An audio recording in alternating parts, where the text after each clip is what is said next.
about and sending back and forth the other day with All right. the This is commentator. episode 9 Yeah, and then also did you see the Giants game real quick today? today. Yeah, Giants Rangers, the walk-off.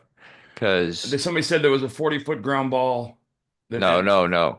Like a 4 foot ground ball. Just literally like high school. It'll make you sick. with the says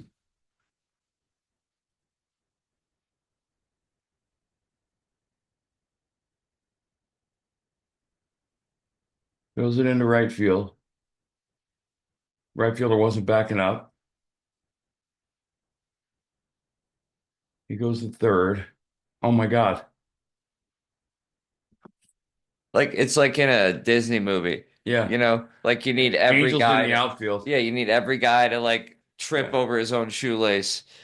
Yeah. My goodness. That was terrible. All right. So, That was a 2-2 game since the fourth inning. That's right. how it ended. Like All right. Oh, that was horrible. that's one of those. Um, That's one of those. If you're the Rangers, you got to just try and erase that one yeah, that one hurts a little bit though, because because the that. right fielder wasn't backing up the play at first.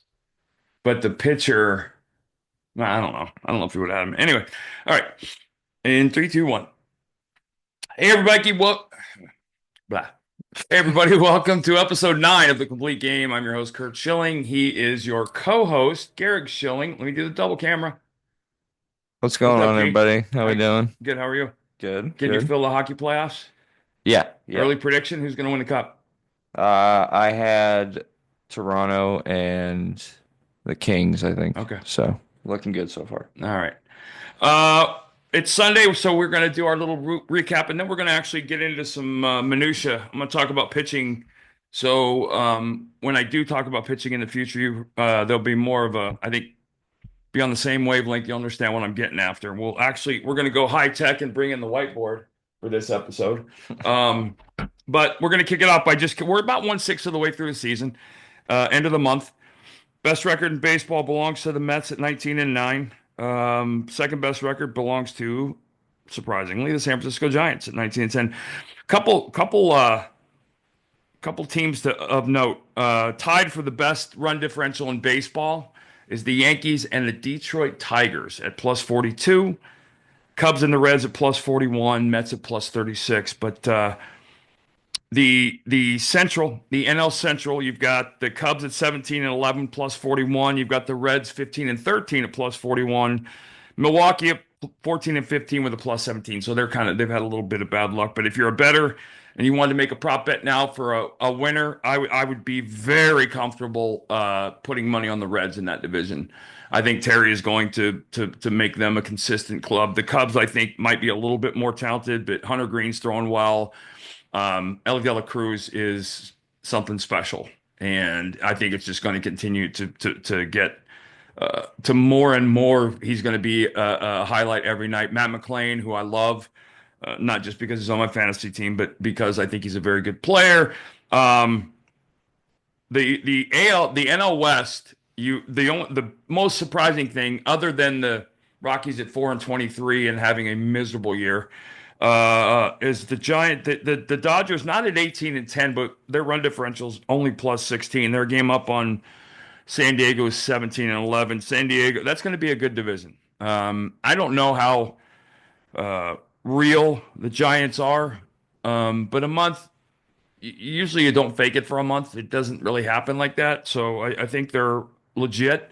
I think it's going to be a good division. I think it's going to be a lot. I mean, all the 162 and 0 Dodger haters are happy right now, but I think the Dodgers are going to end up winning that division, and it'll end up being by a lot. I think. So anyway, um, but the Mets at 19-9 plus 36. Good news out of Philly today. Coming into the game, Aaron Nola was 0-5 with a 6.5 ERA. Opponent's on base percentage was 301, which is insane. He threw 7 strong innings today. Him and James Tynan hooked up, went seven, both went seven, gave up a run. Phillies went up in the 10th. They're up in the 10th right now, but they need him to get right. 0-5 with a 6.4 is probably a career worst month for him, and the calendar's turning, and a lot of things happen when the calendar turns, believe it or not. But what I wanted to do was jump into, you've heard me talk a lot about control and command in the strike zone and things like that. And I wanted to take a minute to show you my interpretation of the strike zone. So this is 17 inches. This is the front of the plate is 17 inches wide, right? Um, and normally the nine boxes, it's one big box, right? One big box is the strike zone. Control is the ability to throw the baseball inside that box. You can't win in the big leagues with control throwing inside the box. You have to have command, which is the ability to go from this box to this box to this box, from pitch to pitch to pitch. And I would tell you that, these three right here are no-nos, as are these three as well. And it really is a four corners game. No hitter in the game can hit this one and this one at 95. It's just not possible. You find out which one the hitter is after, which one he hunts, and you work on the other one. The key is regardless of what your velocity is, whether it's 88 or 98, you need to be able to. So if this is a right-handed hitter, you need to be able to throw in a 2-0 count. You need to be able to throw a fastball in this box 8 out of 10 times. And against a left-hander, you need to be able to throw a fastball in this box 8 out of 10 times on call. You're going to find that the most, everybody talks about the first pitch being the most important pitch. The most important pitch in an at bat, and I learned this from Greg Maddux, is the 1-1 pitch, because the disparity in offensive output from 2-1, 2 balls and a strike to 1 ball and 2 strikes is larger than in any other count in baseball. And so the 1-1 pitch becomes crucial, right? But this is the strike zone I worked with in my head. It was, it's 17 inches wide, but I worked it in 6 inch increments. I never wanted to be in this one for any reason. The only time I'd ever have a ball cross here would be my split or a curveball that would start maybe in this area, but would end up down here. And those pitches were never, but you had them in the middle of the strike zone looking like strikes, and then they end up as balls at the bottom of the strike zone. But it's also the reason why I threw a four-seamer, because when I threw a four-seamer, I wanted it to start here and end here. The sinker, and we talked about this last week, that's dropping down to your arm side as a righty is dropping out of the strike zone here, or as a lefty is dropping out of the strike zone here. So we talk about command. Command is the ability to move the ball around in 5 and 6 inch increments inside the strike zone. That's command. And when you can do that at 88, you can win the big leagues. When you can do it at 98, you go to the Hall of Fame. Um, and then a lot of times, what we'll see as pitchers, you'll see pregame scouting reports, and this box will be all red, and this box will be all red for a certain hitter. Now, the problem becomes this: when I'm looking, this is, the middle of the zone, hitter loves the middle of the zone, right? But a lot of times it's a composite report, meaning all the pitches the hitter's seen are glumped into here, which means he might be a monster on 88-mile-an-hour fastballs, making this box red, but on 98, this box is blue. And so I was someone who had to differentiate. I wanted velocity factored into my hot, cold areas, because I wanted to know if a guy's struggling at 85 in this box and he's crushing at 95, then I don't want to throw in that box. So that was how I broke my strike zone down and attacked hitters. Now, the other thing you've heard me talk about is this thing. Well, I don't know if I've talked about it much, but I had this theory called the doorway, right? And we'll get a video. We'll get a link to a video. So back in 2002 in the All-Star game, the day before the All-Star game, and you were actually there, Garrett. You were 5. Yep. No, Um, I was 7. I went to Gabby A-Rod. was Yeah, 5. that's right, 7. I went to A-Rod in batting practice, and I told him, I said, tomorrow, I was starting for the National League. And I said, hey, if you come up with nobody on in the first inning, I'm throwing you nothing but fastballs. He kind of gave me an odd look, like, for real? I'm like, dude, seriously, I just want to see if I can get the best hitter out in the world when he knows the fastball's coming. And so he did. He came up in the first inning, and you'll see a link to the video in the at bat. What I want you to pay attention to, and it's this thing I call the doorway, right? And I'll draw it here for you. So here's the thing to remember: the pitching rubber is 22 inches wide. Home plate is 17 inches wide, right? So on the mound, here's the rubber, here's the doorway. Everything I do, and you know, I've talked about this before. Everything uh, in pitching is not at 90-degree angles, right? The plate and the rubber are lined horizontally, they're parallel, but everything I do from a motion perspective, and more importantly, an energy perspective. And the reason I mentioned that video is I want you to watch when I'm finished delivering the baseball where my body is. Most of my body on the pitches is still here, inside the doorway. All my energy is going down what I would call the hallway, right? This is 22 inches, the rubber. The plate is 17 inches wide, right? So it was kind of it's kind of a hallway that gets smaller as I go to the plate, over 60 feet, 6 inches. But the key is I want all my energy going that way. Now, what's happened in baseball is with the velocity love affair, is it's all about throwing hard, right? And what you'll see if you do this, and I've done it to watch guys on TV, if you kind of put your hands up and put a doorway around the pitcher, what you're going to see is this. He is going to, if he's a righty, he's going to go that way, and if he's a lefty, he's going to go that way because they're max effort guys. What that means is that, you know, for me, if I'm going straight down and all my energy is straight this way, then 90+% of my velocity and my muscle and my effort is going down the hallway, so to speak. Anytime you fall out of this way, anytime you're falling out here, energy is going in the wrong direction. Guys that do this have less command and less velocity than they would have if they were under control of their bodies. And you're going to see it with almost everybody. You'll see guys. And the other thing to notice when you see a pitcher finish is the stand up, the recoil. It's physically impossible to stop your arm on a dime. So you have to start decelerating before you actually let go of the baseball in a sense. So pay attention to the guys, and you're going to see most of them.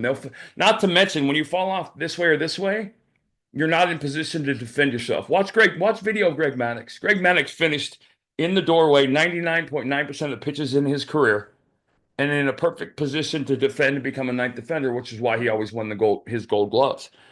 But nothing changes here, right? 22 inches to 17 inches, 60 feet, 6 inches. I want 100% of my energy directed through the inside the doorway to home plate. And when I fall off this way or I fall off this way, then that means my energy is going somewhere other than this. And I'm losing command of the strike zone, the ability to move the ball in the strike zone, and I'm losing velocity. A lot of times you're getting unwanted movement. Um, so that was just a little insight into kind of how I took my approach physically and what I did. It's why like when I would throw in the bullpen, one of the things I would always do, and I learned again watching Maddux throw bullpens. The first thing I do after I let go of the ball is look down on my foot to make sure my left foot was in the right place. And there was a right place and a wrong place for it to be.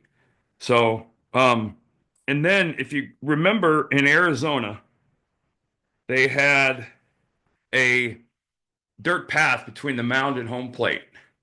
And visually for me, it was awesome. It was perfect, right? So here is the rubber at 22 inches and home plate at 17 inches, and they're 60 feet, 6 inches apart. Everything that I do as a pitcher needs to be inside this hallway, so to speak. All my energy, all my momentum, all my power goes this way, goes down this way, everything. And anything I do outside this is unused, spent the wrong place, spent the wrong way, takes away from commanding the baseball. And when you're and one of the other things that as you watch games, really pay attention to this, right? Um, so here's the strike zone, and you see the catcher set up here, right? So we have what's called good miss, bad miss, right? If I'm trying to throw a ball here and you see the catcher reach over here, that's a bad miss because I've set this pitch up for a reason and I didn't execute it. When you miss, and for the most part, you'll see fastballs, catchers will set up on the inside or the outside. When you miss to the side of the plate you're throwing to. That's a good miss. If I When go ahead. you're describing it, just make sure you're talking about like missing to which side of the plate you're Right, talking about, because right. some people are just So listening. if I'm throwing to a right-handed hitter here, Just eh, because some people are just listening. yep. Because even though you have the white, If I'm we throwing have to a a right-handed whiteboard. hitter on the inside corner plate and I miss this way, I'm going to drill him, I'm going to knock him down, or I'm going to make him uncomfortable. All those are good things. When I'm throwing to a left-handed hitter, same thing. I'm trying to aim here. I want to miss here. That's a good miss. Again, the only pitches that have an effect inside are the ones that hit you, knock you down, or break your bat or beat you. Everything else is fluff. It's meaningless. And then you generally you work to this below this area to the top of the strike zone. But so pay attention. Catcher sets up here and reaches here. Horrible miss. Catcher sets up down and in to a lefty and he reaches across. Another horrible miss. Because all these pitches, for the most part, are designed with a game plan, right? I'm going to go down and into this guy early. I'm going to go down and in. See, and this is kind of how good pitchers in the big leagues set it up, right? For me, it was start, middle, late, right? I want to start this guy down and away, and then I want to establish a way, and then I want to close him out in here, right? Well, if this first pitch fastball down and away to a right-handed hitter ends up over here, maybe I get a strike, but I haven't done what I needed to do to execute my game plan. Now I need to go back out here, which is probably where he's looking. So I make an adjustment off this mistake. And it really is a game of mistake management, right? It's very much like golf. The more you're going to make mistakes the whole course long and the whole game long. It's just how little do you make them, right? So you set this pitch up, fastball down and away to get this pitch as a second pitch. Now I'm going to establish in. I've thrown, 95 here, 96 here. Now I'm 0-2. I'm not a guy, I'm not going to waste pitches. In a sense, if I'm wasting a pitch, I'm going to throw that ball right there, come up and in, knock him on his ass because I want to go back out here. And you only buy the outside corner, so to speak, by making him uncomfortable in. I just wanted to quickly ask, and because you keep saying the term, but you obviously know these things so casually, but like talking about a good miss, because it's something you Right, taught me a lot about right, growing up, especially when I got older. right. Can you just talk a Yep. little bit more So, specifically about what you mean by good right. miss? There really is, and it really makes a difference, right? When you're game planning for a hitter, a good miss will always be to the side of the plate you are attempting to throw to. If I'm throwing a ball knee high into a righty, anything this way is a bad miss. Everything this way is a good miss, other than what I call the NCP, the non-competitive pitch, the one that goes to the backstop or bounces at 58 feet, blah, blah, blah. But a good miss is, and that again, it's hard to understand if you're not watching the catcher's glove because a lot of catchers will set and move as opposed to have their glove down and pick it up to catch the ball. Um, and it gets back to the art of framing and all the things that go with that. You'll see, and what Tech was famous for this. So Tech would always sit. So if I was going to come in on a guy, Tech would put his glove right here because a right-handed hitter, and Alex was famous for this. In a bright day game, they'd wear dark glasses and they'd look down at the plate. Now the peripheral, they could see him out here, and he would know who it was, and we would talk about it. Down and away to a right-handed hitter. Yes, down and away, outside corner to a left-handed hitter, and then as soon as I went into my windup, he would scoot to the inside quietly. And you could always tell the guys that were peeking because they'd almost get knocked down by a pitch that was on the plate in because they were diving so hard. Not necessarily even, I wasn't throwing at him. It's literally on the plate. Yeah. But he was so shocked by it. And hitters, that's the game. That's the game. And like I said, we knew guys that did it, trying to get an advantage, trying to peek a little. And it's, part of the unwritten rules. You don't peek. You don't ever peek. But if you do, then it's up to me to make sure you don't peek again or to fix it. And when you see the other big piece was with the runner on second base, right? You see catchers giving multiple signs, and if you're a fan trying to figure out what the catcher's doing now with these new headsets that change, that everything's changed, right? Yeah. Um, but hitters will try to. Base runners will try and relay to the hitter what's coming by location. They'll put a hand on the wrong leg or a hand on the opposite leg to indicate location. All you have to do is screw them up once, and hitters like there are hitters who said, "I don't ever want to know what's coming," because they've gotten drilled looking for that fastball away that gets misfired in, or he tricks them and they're diving and all of a sudden they're on their ass, right? So there are, and it's one of the things, people talk about baseball being hard to watch and baseball taking too long. And what I would like to do over the course of this show and episodes is make it more entertaining to watch the games within the game because they're always going on. They're always happening. And, you know, just if you want, track a hitter, take your favorite hitter and track the sequences they pitch him in.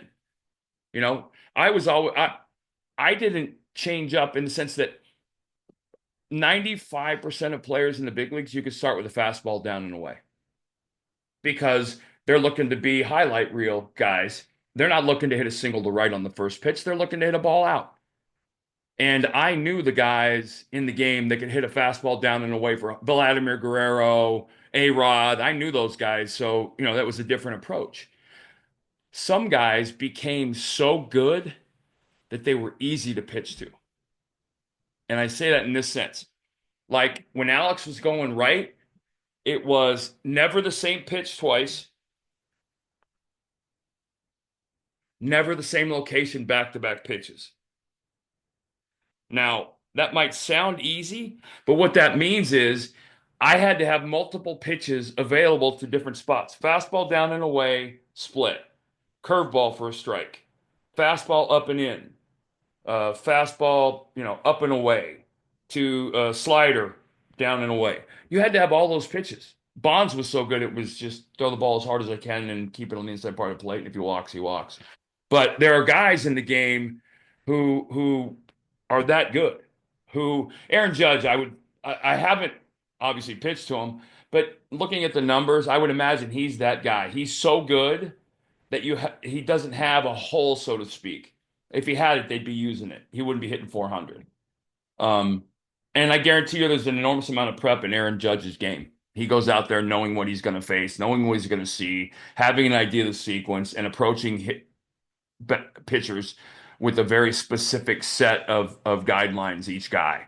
When a guy's that good, it does become, in a sense, easier to pitch. The demands become much more. Like I said, you have to have three different pitches, and you have to be able to locate them on the exact pitch you're making them. You don't get two chances to make this fastball down and away.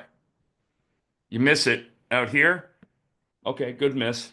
You miss it here, then you're getting a new ball from the ump, and it's 1-0. But used to be we were in pitchers meetings and I would have conversations with young pitchers to say to the effect that if you don't throw 95 and you can't get the ball in on Barry's hands, don't pitch him. I know that sucks and you don't want to hear that, but that's just the fact. But this is the big leagues and guys don't miss. Now the difference in the game very much between when I played and now is the amount of strikeouts. So we talked about Pete Alonso and the dramatic change he's made in his approach. That would be a challenge for me in the sense, okay, what has he done? He's done something drastically different because he's not swinging. Give me a guy that strikes out 120 times. I don't care what day, especially in October. I'm gonna manipulate his swing holes the whole game. Give me a guy that walks more than he strikes out. That guy presents a problem for me because he's not going to swing and miss. Obviously, the Tony Gwynns of the world. He was, he was so good that he was easy to pitch to in the end of my career and defend in the sense that I just threw him fastballs away and let him hit line drives to the left and made sure my defenders were positioned right. And if I made a mistake, he beat me to it. So, um, there you go. Hope that helped. Hope that was informative. Um, and I wanted to touch base on my person this week. Hang on, real quick Yep. before you Yep. just when you brought up Tony Gwynn just now, that reminded me at work this week, someone I know was going through like old cards they had, and they're not a big baseball person, but someone in their family had a bunch of baseball cards, and I was trying to explain to them what Tony Gwynn was like, and we talked about Pete Alonso recently, and Right. part of the reason it would be harder to address what's going on with him is because it's such a small sample size of what he's changed so drastically to not be a 120 strikeout Right. guy like you're talking about.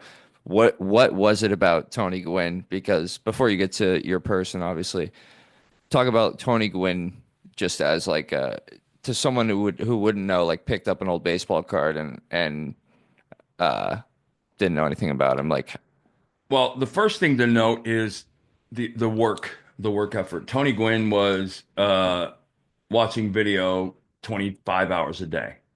He went into a game knowing exactly what he was going to see, how he was going to see it, when he was going to see it. Now, it doesn't matter if you don't have the physical talent to act on it, right? And so Tony would the thing that made him lethal was he didn't swing and miss. And he did it with authority in the sense that he could look for pitches in certain counts, and if he got them, he could hurt them. He was never a big power guy, but he had juice, and when he got a chance and he was looking for a pitch, he'd kill it. He made a game plan, and the only guy I ever saw do this that I played with was Manny. He made a game plan and he stuck to it. And no matter what you did as the pitcher, he didn't change his game plan.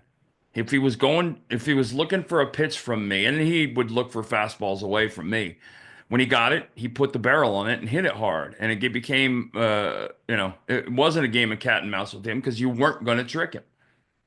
I struck him out one time in my career, and I think I threw the ball out of the game. yeah, I was gonna say that was real quick. That was also what I wanted to see if I did a good job of. He made you work your ass off to get him out, and he took every at bat like it was bottom of the ninth, the game Well, seven. yeah, and Made you he work didn't that make hard. soft contact.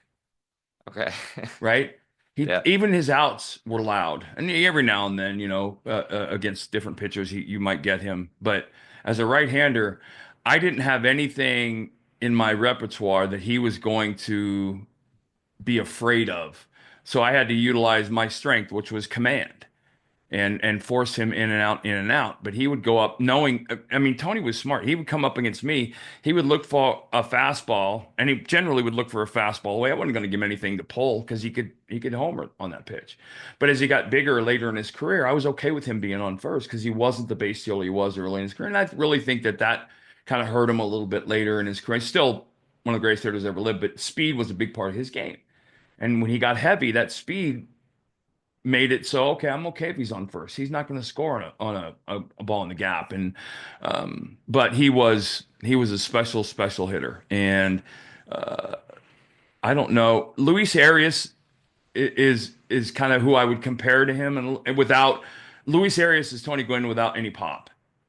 Um, and I find it funny that he's so undervalued from a fantasy baseball perspective, and also from he's won three batting titles. I think he's been traded three times, and but he's a guy who you dream. The old school lineups used to have the contact guy at the second hole. He's a contact guy who wins batting titles. He's a dream second hole hitter. Yeah. But and I think is still in concussion protocol after that hit Yeah. we saw last week. All But right. yeah, Thank you for humoring me. Humoring me. Go with no, your no, that was um he was a unique man, and behind it all was the effort, the work effort. I found it to be very consistent that the greatest players were also always the hardest workers. Um, so yeah. So my one person this week, I had, and we talked about this before. I had a ton of coaches who forever were impactful on me. My first 2 years in pro ball, I had two different men, Bill Emencelli in Elmira and Dick Berardino in Greensboro, both Italian, both red ass screamers, and both couldn't have been more perfect for me at a time and place in my life when that's exactly what I needed. I still talk to Coach Berardino uh, often, multiple times a year. I had such a good relationship. And by the way, when I played for Coach Berardino, I played on the worst team in the minor leagues. We were 40, I think 40 and 110. what team was that? Greensboro Hornets. And Greensboro, if you watch Bull Durham, half the movie is shot in Greensboro Stadium, and they use the Greensboro and the throwback was they actually show the Greensboro Hornets bus, and I remember riding that thing, and my God, in riding in the south in the summer on a bus with no air conditioning was absolute. But I look back now and realize it was absolutely some of the greatest memories of my life. The card games and the bullshit and the fun and all the things that go with that. We had a center fielder named Timmy Buheller who went to Virginia. He was 5'2", and he used to sleep like stretched out like he was in a king size bed in the luggage rack of that bus. Um, I had a great group of guys there. I ended up throwing, I think I led the league in strikeouts, and I was 8-15. But I had some memorable moments, and he was a phenomenal man. But both Bill Lemoncelli and both quick Lemoncelli story. So Todd Zeile was the number one pick for the Cardinals in 1986 after in the June draft. He came to the team in Erie where the Cardinals were, and uh, Coach Lemoncelli looks at me before the game and he says, "I don't want you to throw this guy a curveball." I was like, "Okay." Had a marginal curveball anyway. So his second at bat, I'm thinking to myself, I think I'm going to try and trick this guy. I'm going to throw him a curveball. He won't be expecting it. As I'm letting the ball go, I can hear Coach Lemoncelli on the bench yelling, "No!" He hits it. The school was the field was at a high school. Zeile hits a home run into the tennis courts, and I come off the field, and Bill Lemoncelli, all of 5'8", picks me up off the ground by my jersey and throws me against the wall of the dugout and proceeds to drop unutterable profanities on me for about 30 seconds. And I'm just like wide-eyed, terrified, and it was a lesson that I never forgot. But I had so many of those moments in the first couple years of my career with those two coaches, and both of them were a rarity in the sense that Boston, when I got drafted by them, was a horrible organization. They didn't have minor league pitching coaches. It was an old boy network for the most part. A lot of their coaches had no business being coaching. But these two gentlemen were enormously instrumental in my early career and my learning curve. Both of them let me pitch. I pitched a lot of innings both those seasons, and that was enormously valuable. So hats off to both those coaches and thank them. I'll forever be grateful for both of them. So that's episode 9, wrapping it up. It's Sunday. What do you got for me, big man? Phillies won 3-1. Just wanted Phillies to won. update you. Phillies beat the Mets 3-1. Aaron Nola went 7 strong. So Philly fans, get off the ledge. He's fine. He'll be No, fine. Cubs. Cubs what? You said Mets. Oh, Cubs. Yeah, I'm sorry. Yeah, Tyon threw 7 strong tonight. More importantly, in my fantasy league, I traded for Aaron Nola. So I'm feeling good about that. I thought it was time to pick him up. So anyway, Phillies are now what does that move them to? 15-13. 15-13. With 3.5 back. 3.5 back. Cubs dropped to 17 and 12. Both those races are going to be good. You saw the Braves; they're climbing back in it. Yep. Playing good ball last Without 10. Acuna. 7-3, I think, in their last 10. Yep. Even though that stupid comment is going to drag on because the media won't let it go. Yeah. But That's what you do in baseball media. right, You know about that. right. So, all right, we'll be back Tuesday night with episode 10. We'll find some fun stuff. You guys, comments are open on the YouTube video page. If you got questions, let me know. Garrett? Please, we'll filter through them. Thanks for listening, Yes, guys. thanks for listening, guys. We'll talk to you soon.